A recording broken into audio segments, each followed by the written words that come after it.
Warm greetings from the high 10. It is everyday shenanigans. It is the holidays, a time for giving and sharing, going to different people's homes, gathering, sharing gifts, sharing laughs, memories. And unfortunately, there are many people who will not be basking in the gift-giving season, sharing memories and talking to people, laughing, eating good food, baked goods, because they were murdered by someone.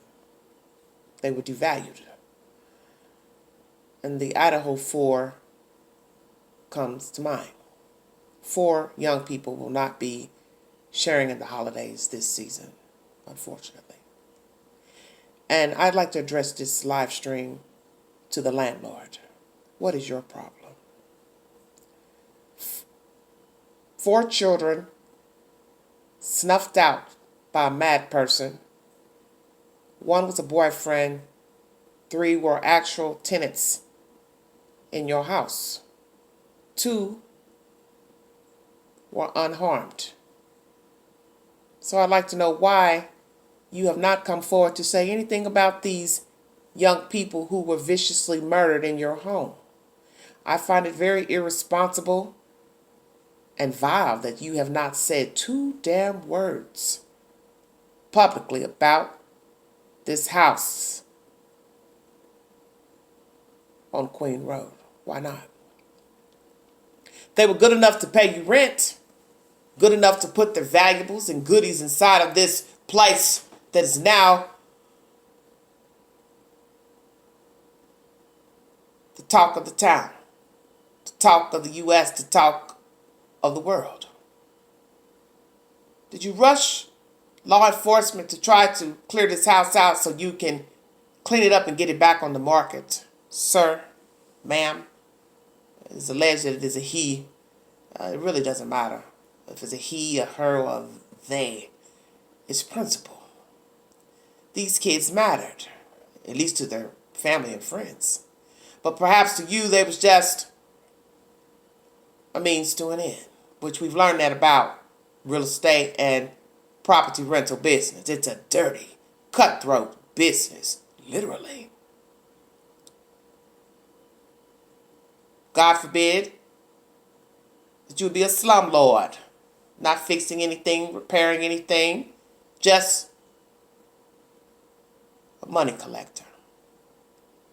4 people are dead, and you have yet to come forward to say a damn thing about the deaths of these children, the vicious murders. I'm sorry to hear this. I'm devastated. I can't believe it. They were good kids. They rented from me for this amount of time, Never had any problems out of them. Nothing. Even if you didn't want to show your face, you could have talked behind a wall, or they could have disguised you. Had the room dark and let you speak. But nothing. Not one word. Why is that? Because I'm curious now. Why a landlord would have nothing to say about their tenants being murdered in their home, on their property. You don't find that strange, sir, that you have nothing to say about the deaths of these kids and they were renting from you? I mean, hell, we even got somebody coming forward that used to live there to describe the inside and tell us about the noise factor and blah, blah, blah. But oh no, we don't hear anything from you. So what I want to know is, are you planning to put this helter-skelter back on the market?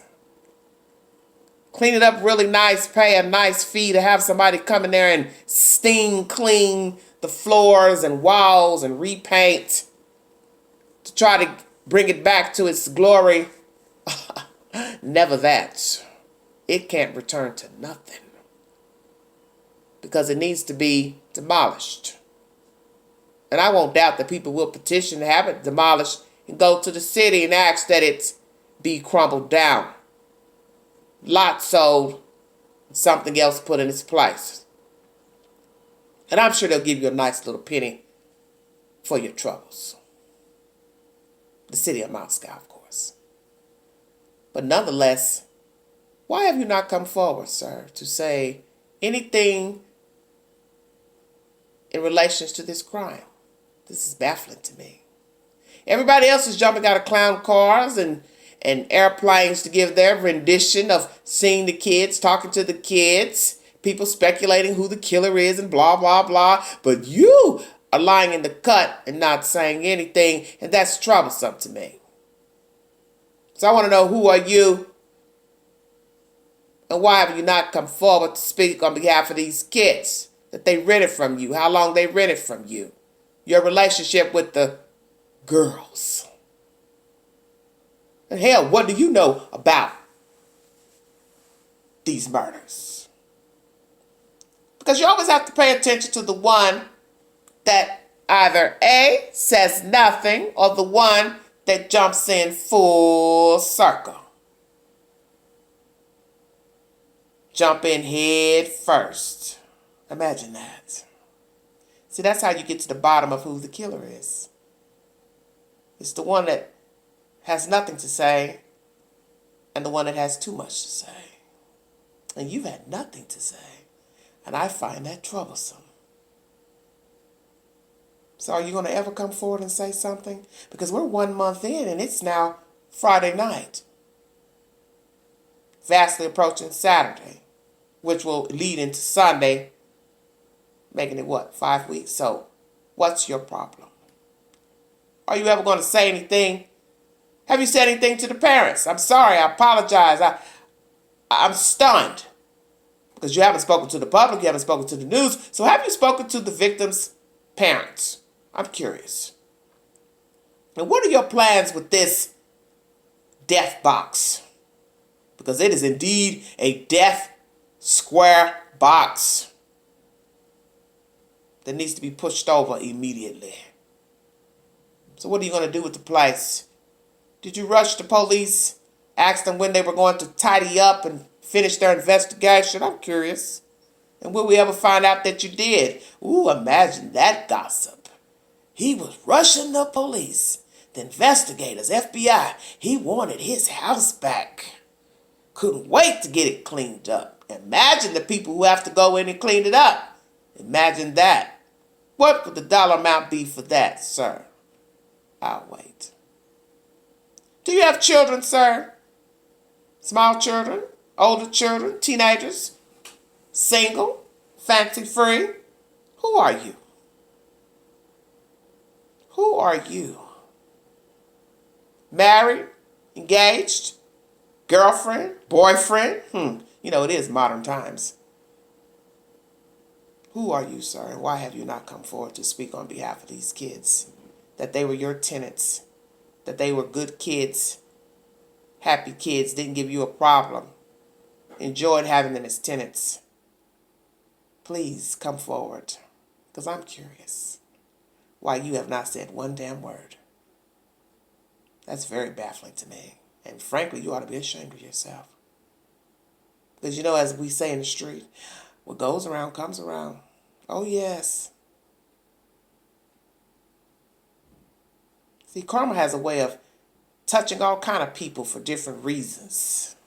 Maybe you didn't know that. Food for thought. Because something's strange about you being so quiet and silent. And 4 people have been butchered inside of a house. You have nothing to say. Do you own other properties in Moscow or the surrounding areas, suburbs, towns? I'm curious. Some people say you live out of town in another state. Is that true? Do you have investors? Are you partnered with other people? What's the problem? Queen wants to know if you are just an investor or the sole proprietor of this hell house, hell box, death box. What's your stake? Why are you quiet? Damn, not even one tear on a national broadcast news. Man, that don't look good at all. I tell people about these landlords. They don't give a damn about their tenants. So long as the money's coming in, the police ain't kicking in the door, they don't give a damn what you do. They don't give a damn who you have staying in there, on the lease, off the lease, dog, cats, monkey, goats. So long as the rent is paid and the fucking place ain't burned down, you alright. We'll see. We'll see if somebody decides to petition to push that bad boy over, how quick you'll come and open your mouth and talk to the general public about your house. Imagine that. Who is the owner of this helter-skelter Amityville horror? Baby virgin. Will he ever come forward and speak on behalf of these children? Give his condolences publicly? And will we find out he wants to re-rent this hellhole? Because won't that be interesting? That he's just waiting for investigators to wrap it up so he can clean up this place and re-rent it. Now imagine the people that would rent an apartment, a room, out of this house. I don't know which would be worse. Him trying to rent the rooms, or the people that would want to live there. Thank you for joining me. If you'd like to donate to this great network, Everyday Shenanigans, $BeganJi129 Cash App. Thank you all so much for your time. Have a wonderful weekend. Happy holidays. And if you see something, say something. Be a part of the solution and not the problem. Mind the children. Prayers to the families, the friends, the faculty, the staff, those not returning, the townspeople. This is a diabolical crime, and we need justice for these kids, and prayers that the suspect is apprehended soon. Thank you for your time.